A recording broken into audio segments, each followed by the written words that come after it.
Pessoal, eu tô aqui no mercado com minha avó. A gente vai fazer aquele vizinho de 5 segundos, tá?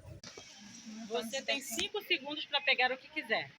Pera, 5, 4, 3, 2, 1.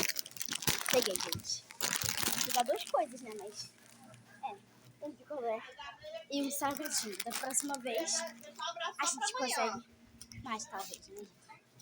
Mas é 5 segundos, então não vai pegar muita coisa, né, gente? Então, pelo menos eu consegui um salgadinho e um picolé. Deixa eu pegar mais alguma coisa. Vou pegar um doce. Então, pessoal, olha tudo que eu preciso pegar. Chupetinha, jujuba, picolé e salgadinho.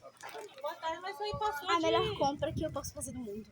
Troquei, pessoal. Eu trouxe um salgadinho. Esse aqui, não troquei esse aqui, não. Troquei só aqueles doces por um doce de paçoca.